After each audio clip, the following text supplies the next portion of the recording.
हर हर महादेव। ओम शिवं नमस्तुभ्यं। ओम नमः शिवाय। दोस्तों, हम सब के प्यारे भोलेनाथ का पवित्र सावन का महीना चल रहा है और इस महीने में भोले बाबा की असीम कृपा भक्तों पर यूं ही बरसती रहती है। जहां भोलेनाथ एक लोटे जल और एक बेलपत्र से ही तृप्त हो जाते हैं, वहीं इस पवित्र महीने श्री शिव महापुराण के श्रद्धापूर्वक पढ़ने या सुनने से उनकी विशेष कृपा उनके भक्तों को मिलती है। दोस्तों, कल आपने कुमारखंड का श्रवण कर लिया है। आज से आप श्री शिव महापुराण के 5वें खंड अर्थात युद्ध खंड का श्रवण करेंगे। श्री गणेशाय नमः। ओम नमः शिवाय। नारद जी बोले, हे प्रभु, आपने मुझे कुमार कार्तिकेय और श्री गणेश के उत्तम तथा पापों को नाश करने वाले चरित्र को सुनाया। अब आप कृपा करके मुझे भगवान शिव के उस चरित्र को सुनाइए जिसमें उन्होंने देवताओं और इस पृथ्वी लोक के शत्रुओं, दुष्ट दानवों और राक्षसों को लोक हितार्थ मार गिराया। साथ ही महादेव जी द्वारा एक ही बाण से 3 नगरों को एक साथ भस्म करने की कथा का भी वर्णन कीजिए। ब्रह्मा जी बोले, हे मुनि श्रेष्ठ नारद, बहुत समय पूर्व एक बार व्यास जी ने सनत कुमार से इस विषय में पूछा था। उस समय जो कथा उन्होंने बताई थी वही आज मैं तुम्हें बताता हूँ। जब देवताओं की रक्षार्थ भगवान शिव के पुत्र कार्तिकेय द्वारा तारकासुर का वध कर दिया गया, तब उसके तीनों पुत्रों तारकाक्ष, विद्युन्माली और कमलाक्ष को बहुत दुख हुआ था। वे तीनों ही महान बलशाली, जितेंद्रिय, सत्यवादी, संयमी, वीर और साहसी थे, परंतु अपने पिता तारकासुर का वध देवताओं द्वारा होने के कारण उनके मन में देवताओं के लिए रोष उत्पन्न हो गया। तब उन तीनों ने अपना राजपाट त्याग कर मेरु पर्वत की एक गुफा में जाकर उत्तम तपस्या करनी शुरू कर दी। उन्होंने अपनी कठिन और उग्र तपस्या से मुझ ब्रह्मा को प्रसन्न कर लिया। मैं उन तीनों असुरों को वरदान देने के लिए मेरु पर्वत गया। वहां पहुंचकर मैंने तारकाक्ष, विद्युन्माली और कमलाक्ष से कहा कि हे महावीर दैत्यों, मैं तुम्हारी तपस्या से प्रसन्न हूँ। मांगो, मुझसे क्या मांगना चाहते हो? तुम्हारी मनोकामना मैं अवश्य पूरी करूँगा। मुझे बताओ कि किस वरदान की प्राप्ति हेतु तुम लोगों ने इतना कठिन तप किया है। ब्रह्मा जी के ये वचन सुनकर उन तीनों तारक पुत्रों को बड़ा संतोष हुआ। तब उन्होंने मेरे चरणों में पकड़कर प्रणाम किया और मेरा स्तवन करने लगे। तत्पश्चात वे बोले, हे देवेश, हे विधाता, यदि आप वाकई हम पर प्रसन्न हैं तो हमें अवध्य होने का वरदान प्रदान कीजिए। कोई भी प्राणी हमारा वध करने में सक्षम ना हो और हम अजर अमर हो। हम चाहे तो किसी का भी वध कर सकें। प्रभु, हमें यही वरदान दीजिए कि हम अपने शत्रुओं को मौत के घाट उतार सकें और निर्भयतापूर्वक इस त्रिलोक में आनंद का अनुभव करते हुए विचरें। कोई हमारा बाल भी बांका ना कर सके। तारक पुत्रों के ऐसे वचन सुनकर मैं ब्रह्मा त्रिलोकीनाथ भक्तवत्सल भगवान शिव के चरणों का स्मरण करते हुए बोला, हे असुरों, निसंदेह ही तुम्हारी इस उत्तम तपस्या ने मुझे बहुत प्रसन्न किया है, परंतु अमरत्व की प्राप्ति सभी को नहीं हो सकती है। यह प्रकृति का नियम है। जो जन्म लेता है उसकी मृत्यु निश्चित है। अतः इसके अतिरिक्त कोई अन्य वर मांगो, मैं तुम्हारी इच्छित मृत्यु का वरदान दे सकता हूँ। तुम जिस प्रकार अपनी मृत्यु चाहोगे उसी प्रकार तुम्हारी मृत्यु होगी। मेरे इस प्रकार के वचन सुनकर तीनों तारक पुत्र कुछ देर के लिए सोच में डूब गए। तत्पश्चात वे बोले, भगवान, यद्यपि हम तीनों ही महान बलशाली हैं, फिर भी हमारे पास रहने का कोई ऐसा स्थान नहीं है जो पूर्णतया सुरक्षित हो और जिसमें शत्रु प्रवेश न कर सके। प्रभु, आप हम तीनों भाइयों के लिए 3 ऐसे नगरों का निर्माण करें जो पूर्णतया सुरक्षित हों। ये तीनों अद्भुत नगर संपूर्ण धन संपत्ति और वैभव से शोभित हों तथा अस्त्र शस्त्रों की सभी सामग्रियां भी वहां उपस्थित हो और उसे कोई भी नष्ट न कर सके। तब तारकाक्ष ने अपने लिए सोने का, कमलाक्ष ने चांदी का, विद्युन्माली ने कठोर लोहे का बना नगर वरदान में मांगा। साथ ही उन्होंने यह भी कहा कि ये तीनों पुर दोपहर अभिजीत मुहूर्त में चंद्रमा के पुष्य नक्षत्र में होने पर एक साथ मिला करेंगे।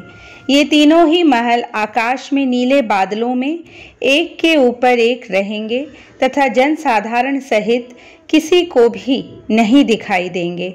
1 सहस्त्र वर्षों बाद जब पुष्करावर्त नामक काले बादल बरस रहे हों, उस समय जब तीनों महल आपस में मिले, तब हम सबके वंदनीय भगवान शिव असंभव रथ पर बैठकर एक ही बाण से हमारे नगरों सहित हमारा भी वध करे।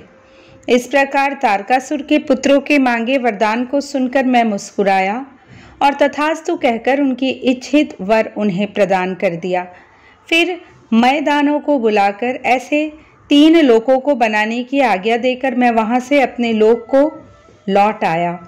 मैंने मेहनत से तारकाक्ष के लिए सोने का, कमलाक्ष के लिए चांदी का और विद्युन्माली के लिए लोहे के उत्तम लोकों का निर्माण किया। ये तीनों ही लोक सभी साधनों और सुविधाओं से संपन्न थे। इन तीनों लोकों का निर्माण होने के उपरांत वे तीनों अपने अपने लोकों में चले गए और मैंने उन्हें एक के ऊपर एक करके, एक को आकाश में, एक को स्वर्ग के ऊपर और तीसरे को पृथ्वी लोक में स्थिर कर दिया। तत्पश्चात तीनों असुरों की आज्ञानुसार मैं भी वहीं पर निवास करने लगा। तारकाक्ष, कमलाक्ष और विद्युन्माली तीनों ही सदैव शिव भक्ति में लीन रहा करते थे।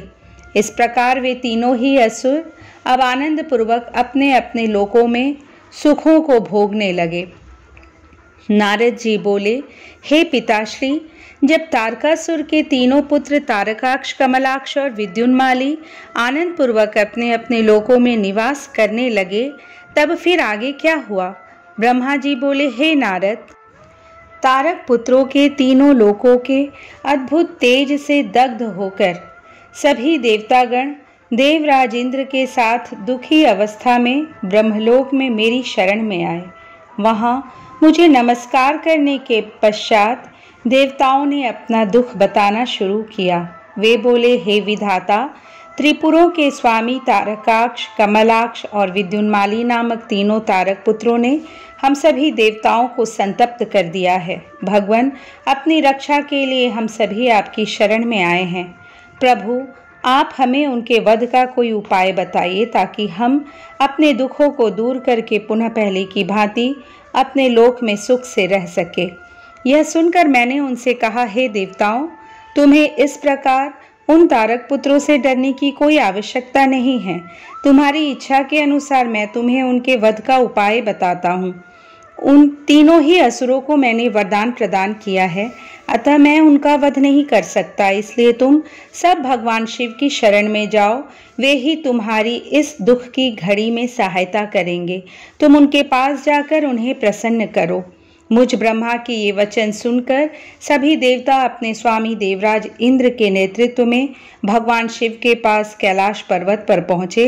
वहां सबने भक्ति भाव से भगवान शिव को प्रणाम किया और उनकी स्तुति करने लगे। तत्पश्चात देवता बोले, हे महादेव जी, तारकासुर के तीनों पुत्रों ने हमें परास्त कर दिया है। यही नहीं, उन्होंने सभी ऋषि मुनियों को भी बंदी बना लिया है। वे उन्हें यज्ञ नहीं करने देते हैं। चारों ओर हाहाकार मचा हुआ है। उन्होंने इस त्रिलोक को अपने वश में कर लिया है और पूरे संसार को नष्ट करने में लगे हुए हैं। ब्रह्मा जी द्वारा इन तीनों को अवध्य होने का वरदान मिला है। इसी कारण वे तीनों बलशाली दानव मदांध हो चुके हैं और मनुष्यों और देवताओं को तरह तरह से प्रताड़ित कर रहे हैं। हे भक्त वत्सल, हे करुणा निधान, हम सब देवता परेशान होकर आपकी शरण में इस आशा के साथ आए हैं कि आप हम सब की उन तीनों असुरों से रक्षा करेंगे तथा इस पृथ्वी और स्वर्ग को उनके आतंकों से मुक्ति दिलाएंगे। भगवान, इससे पहले कि वे इस जगत का ही विनाश कर दें, आप उनसे हम सब की रक्षा करें। ब्रह्मा जी बोले, हे नारद, इस प्रकार सब देवताओं ने त्रिलोकीनाथ भगवान शिव को उन तीनों तारक पुत्रों के आतंक के विषय में सब कुछ बता दिया।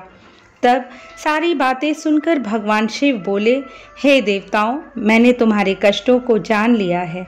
मैं जानता हूँ कि तारकाक्ष, कमलाक्ष और विद्युन्माली ने तुम्हें बहुत परेशान किया हुआ है, परंतु फिर भी वे तीनों पुण्य कार्यों में लगे हुए हैं। वे तीनों मेरे भक्त हैं और सदा मेरे ध्यान में निमग्न रहते हैं। भला मैं अपने भक्तों को कैसे मार सकता हूँ? वे तीनों तारक पुत्र पुण्य संपन्न हैं। वे प्रबल होने के साथ साथ भक्ति भावना भी रखते हैं। जब तक उनका पुण्य संचित है, वे मेरी आराधना करते रहेंगे। मेरे लिए उन्हें मारना असंभव है, क्योंकि स्वयं ब्रह्मा जी के अनुसार मित्रद्रोह से बढ़कर कोई भी पाप नहीं है। जब वे तीनों असुर नियम पूर्वक मेरी पूजा आराधना करते हैं, तो मैं क्यों बिना किसी ठोस कारण से उनका वध करूं? हे देवताओं, इस समय मैं तुम्हारी कोई सहायता नहीं कर सकता, अतः तुम सब श्री हरि विष्णु की शरण में जाओ। अब वे ही तुम्हारा उद्धार करेंगे। भगवान शिव की आज्ञा पाकर सभी देवताओं ने उन्हें पुनः हाथ जोड़कर प्रणाम किया और श्री हरि विष्णु से मिलने के लिए उनके निवास वैकुंठ लोक की ओर चल दिए। उन्होंने अपने साथ मुझ ब्रह्मा को भी ले लिया। वैकुंठ लोक पहुंचकर सब देवताओं ने भक्ति पूर्वक श्री हरि को प्रणाम किया और उन्हें भगवान शिव द्वारा कही गई सब बातों से अवगत कराया। देवताओं की बातें सुनकर भगवान विष्णु बोले, हे देवताओं, यह बात सत्य है कि जहाँ सनातन धर्म और भक्ति भावना हो, वहाँ ऐसा करना उचित नहीं होता। तब देवता पूछने लगे कि प्रभु, हम क्या करें? हमारा दुख कैसे दूर होगा? प्रभु, आप शीघ्र ही उन तारक पुत्रों के वध का कोई उपाय कीजिए, अन्यथा हम सभी देवता अकाल ही मृत्यु का ग्रास बन जाएंगे। भगवान, आप ऐसा उपाय कीजिए जिससे वे तीनों असुर सनातन धर्म से विमुख होकर अनाचार का रास्ता अपना ले, उनके वैदिक धर्म का नाश हो जाए और वे अपनी इंद्रियों के वश में हो जाए, वे दुराचारी हो जाएं तथा उनके सभी शुभ आचरण समाप्त हो जाए।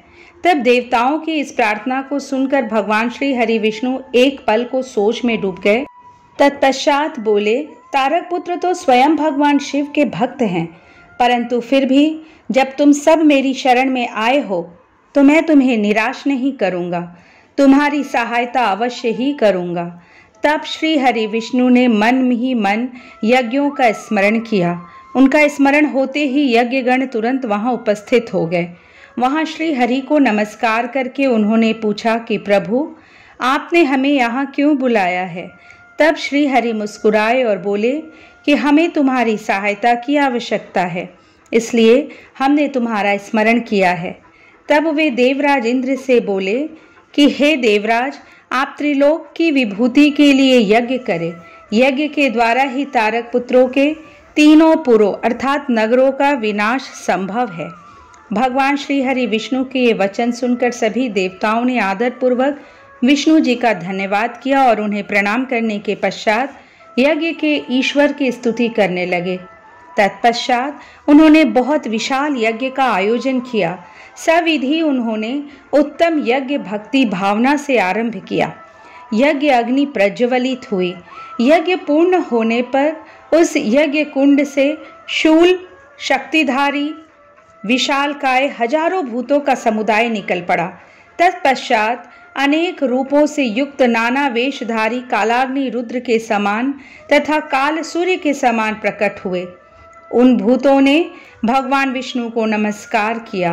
उन भूतगणों को आज्ञा देते हुए विष्णु जी बोले, हे भूतगणों, देव कार्य को पूरा करने के लिए तुम जाकर त्रिपुरों को नष्ट करो। विष्णु जी की आज्ञा सुनकर वे भूतगण दैत्यों के उस महासुंदर नगर त्रिपुर की ओर चल दिए। जब उन्होंने त्रिपुर नगरी में घुसना चाहा तो वहां के तेज से वे भस्म हो गए। जो भूतगण बचे वे लौटकर भगवान विष्णु के पास वापस आ गए तथा उन्होंने श्री हरि को इस बात की सूचना दी। जब भगवान विष्णु को इस प्रकार भूतगणों के नगरी के तेज से जलने की जानकारी हुई तो वे अत्यंत चिंतित हो गए। तब उन्होंने देवताओं को समझाया कि वे अपनी चिंता त्याग कर अपने अपने लोकों में चले जाएं। मैं इस संबंध में विचार करके आपके लाभ के लिए यथासंभव कार्य करूंगा। मैं तारकाक्ष, कमलाक्ष और विद्युन्माली नामक तीनों असुरों को शिव भक्ति से विमुख करने का प्रयास करता हूँ, तभी उन पर विजय पाना संभव होगा। तब श्री हरि को प्रणाम करके सभी देवता अपने अपने लोक को वापस लौट गए। ब्रह्मा जी नारद से बोले, तब भगवान श्री हरि विष्णु ने अपनी आत्मा के तेज से अत्यंत तेजस्वी एक मायावीर पुरुष प्रकट किया। उसका सिर मुड़ा हुआ था। उसने अत्यंत गंदे वस्त्र पहने हुए थे। उसके एक हाथ में लकड़ी का एक कटोरा तथा दूसरे हाथ में झाड़ू थी। उसने अपने मुख पर वस्त्र लपेट रखा था। व्याकुल वाणी में उसने श्रीहरि को प्रणाम किया और पूछा, हे प्रभु, मेरी उत्पत्ति का प्रयोजन क्या है? भगवान, मैं कौन हूँ? तब श्री हरि विष्णु ने उत्तर दिया, हे वत्स, तुम मेरे शरीर से ही उत्पन्न हुए हो, इसलिए तुम अरिह नाम से जाने जाओगे। तुम्हें मैंने एक विशेष कार्य के लिए उत्पन्न किया है। तुम बड़े मायावी हो। तुम्हें एक ऐसे शास्त्र की रचना करनी है जिसमें 16,000 श्लोक होंगे, जिसमें वर्णाश्रम धर्म की जानकारी होगी तथा जिसमें अपभ्रंश शब्दों व कर्म विवाह की भी व्याख्या की गई होगी। विष्णु जी के इन वचनों को सुनकर अरिह ने उन्हें प्रणाम किया और बोला कि मेरे लिए अब क्या आज्ञा है। तब श्री हरि ने उसे माया से रचित व अद्भुत शास्त्र पढ़ाया, जिसका मूल यह था कि स्वर्ग और नरक सब यही हैं, उनका अलग से कोई भी अस्तित्व नहीं है। तब विष्णु ने अरिह को आज्ञा दी कि वह सब दैत्यों को जाकर शास्त्र पढ़ाएं और उनकी बुद्धि का नाश करे। इस प्रकार यह शास्त्र पढ़कर त्रिपुरों में तमोगुण की वृद्धि होगी, जो उनके विनाश का कारण सिद्ध होगी। मेरी कृपा से तुम्हारे इस धर्म का विस्तार होगा। तत्पश्चात तुम मरुस्थल में निवास करना। तुम्हारा कार्य कलयुग आने पर ही पुनः आरंभ होगा। ऐसा कहकर श्री हरि विष्णु अंतर्धान हो गए। तब अरिह ने भगवान विष्णु की आज्ञा के अनुसार अपने अनेक शिष्य बनाए और उन्हें उसी माया में शास्त्र की शिक्षा दी। विशेष रूप से उनके 4 शिष्य बने, जिनको उन्होंने कृषि, पत्ती, कीर्य और उपाध्याय नाम प्रदान किया। वे चारों शिष्य अपने गुरु के समान ही आचरण करने वाले थे। उनका एक ही धर्म था, पाखंड। वे नाक पर कपड़ा लपेटे गंदे वस्त्र धारण करके इधर उधर घूमते रहते थे। एक दिन अरिह अपने चारों शिष्यों को अपने साथ लेकर त्रिपुर नगर में चल दिए। वहां पहुंचकर उन्होंने अपनी माया फैलानी आरंभ की, परंतु भगवान शिव की कृपा से उस त्रिपुरी में उनकी माया का प्रभाव नहीं हो रहा था। तब उन्होंने व्याकुल होकर भगवान विष्णु का स्मरण किया। भगवान विष्णु ने अलौकिक गति से सभी बातें जान ली। भगवान शिव का ध्यान करते हुए विष्णु जी ने, हे नारद, तब तुम्हारा स्मरण किया। अपने स्वामी के स्मरण करते ही तुम तत्काल उनकी सेवा में उपस्थित हो गए। उन्हें प्रणाम करके तुमने याद करने का कारण पूछा। तब श्री हरि ने तुम्हें आज्ञा प्रदान की कि तुम अरिह और उनके शिष्यों को साथ लेकर त्रिपुर नगरी में प्रवेश करो और वहां के निवासियों को मोहित करके उन्हें माया से ओतप्रोत उस शास्त्र की शिक्षा प्रदान करो। अपने आराध्य भगवान श्री हरि की आज्ञा शिरोधार्य कर तुम उन पाखंडी ब्राह्मणों को साथ लेकर त्रिपुर नगरी की ओर चल दिए। वहां जाकर तुम तारकाक्ष, कमलाक्ष और विद्युन्माली नामक त्रिपुर स्वामियों से मिले तथा उनसे उस माया में शास्त्र की प्रशंसा करने लगे। तुमने उन्हें बताया कि तुम इसी शास्त्र से शिक्षा ग्रहण करते हो। यह बात जानकर उन त्रिपुर स्वामियों को बड़ा आश्चर्य हुआ और वे माया में शास्त्र की माया से मोहित होने लगे। तब उन्होंने अरिह को अपना गुरु बना लिया और उनसे दीक्षा लेने लगे। यह देखकर त्रिपुरों के अन्य निवासी भी उन मायावी शिष्यों एवं गुरु से शिक्षा ग्रहण करने लगे। नारद जी ने पूछा, हे ब्रह्मदेव, उन तीनों महाबलशाली दैत्य राजों के उन मायावी और पाखंडी अरिह और उनके शिष्यों द्वारा शिक्षा ग्रहण होने पर वहां क्या हुआ? उन मायावी पुरुषों ने क्या किया? कृपया मुझे बताइए।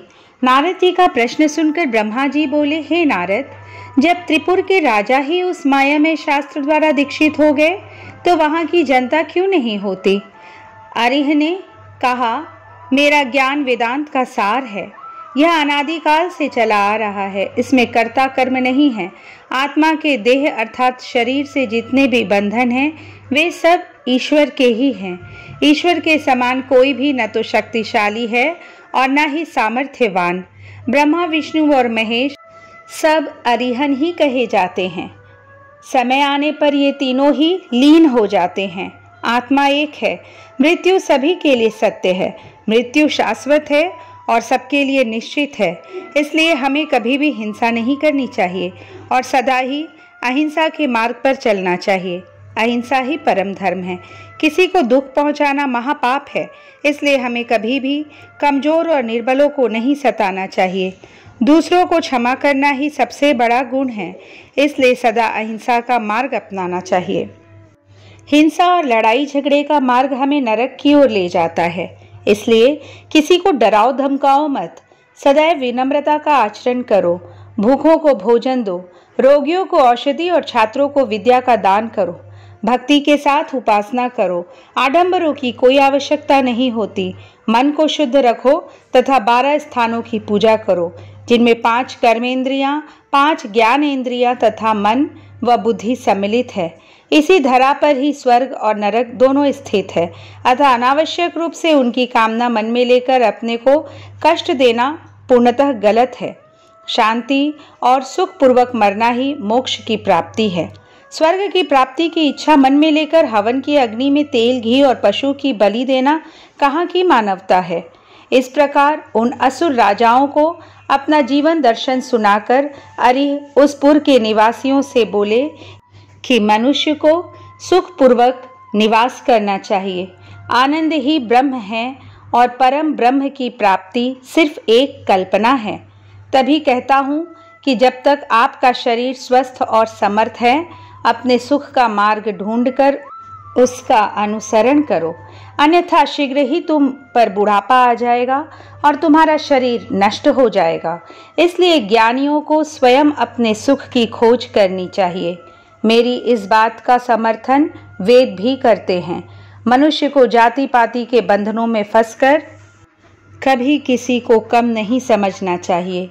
सृष्टि के आरंभ में ब्रह्मा जी की उत्पत्ति हुई। उनके दक्ष और मरीचि नामक 2 पुत्र हुए। मरीचि के पुत्र कश्यप जी ने दक्ष की 13 कन्याओं का धर्म से विवाह कराया।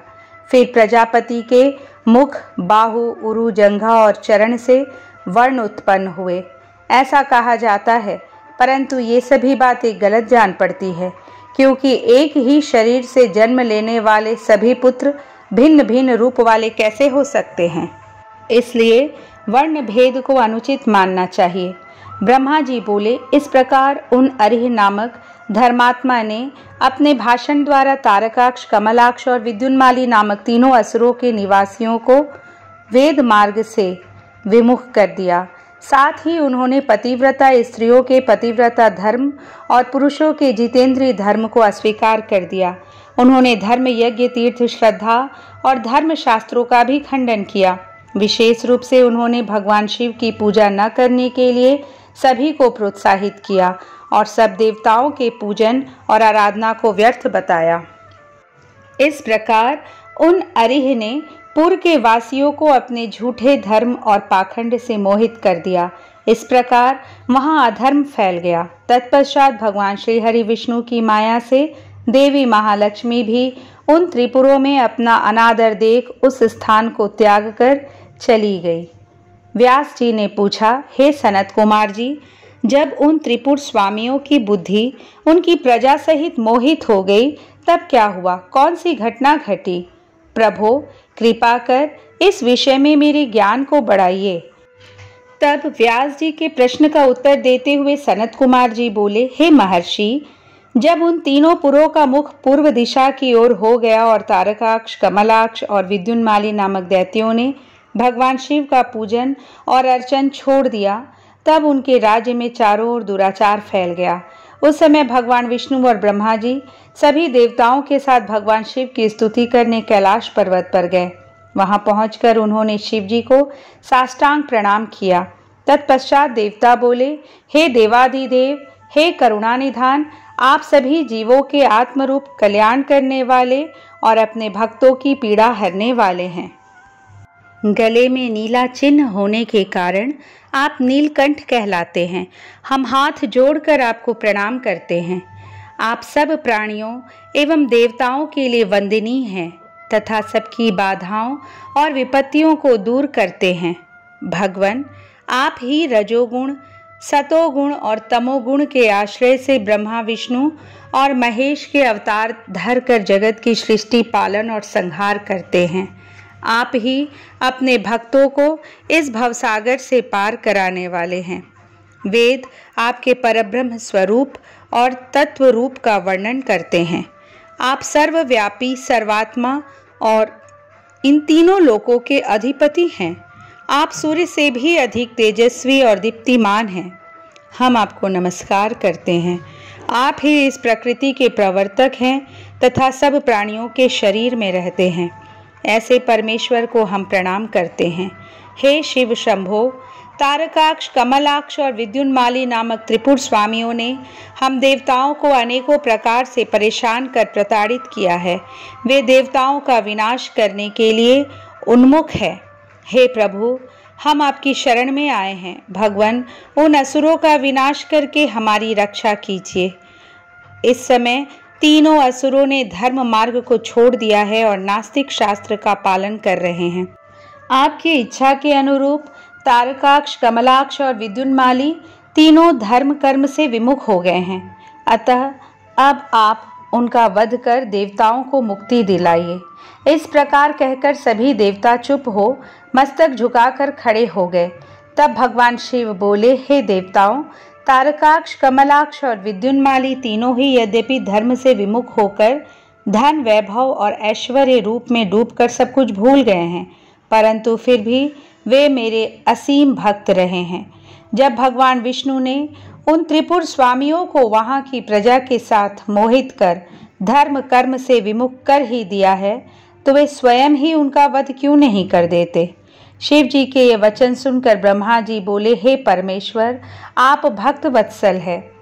पाप आपसे कोसों दूर भागता है। प्रभु, आपकी आज्ञा के बिना इस जगत में पत्ता तक नहीं हिलता। भगवान, आपकी इच्छा के अनुरूप ही विष्णु जी ने उन सबको मोहित कर पथ भ्रष्ट किया है। अब आप उन त्रिपुर स्वामियों का वध करके इस जगत का उद्धार कीजिए। प्रभु, आप तो इस जगत का आधार हैं। हम सब आपके सेवक हैं और आपकी आज्ञा के अनुसार कार्य को पूरा करते हैं। आप सम्राट और हम आपकी प्रजा है। ब्रह्मा जी के इन वचनों को सुनकर भगवान शिव प्रसन्न होकर बोले, हे ब्रह्मन, आप मुझे देवताओं का सम्राट कह रहे हैं, पर आप ऐसा कैसे कह सकते हैं, जबकि आप जानते हैं कि मेरे पास न तो कोई दिव्य रथ है और न ही कोई सारथी है। फिर भला मैं कैसे उन सर्व सुविधा संपन्न त्रिपुर स्वामियों को युद्ध में परास्त कर पाऊंगा। मेरे पास तो धनुष भी नहीं है जिससे मैं उन दैत्यों का वध कर सकूं। भगवान शिव के यह कहते ही सब देवता प्रसन्न हो गए। उन्होंने कहा कि प्रभु, यदि आप उनका वध करने के लिए तैयार हैं तो हम सभी आपके लिए रथ तथा अन्य शस्त्र सामग्री का प्रबंध कर देंगे।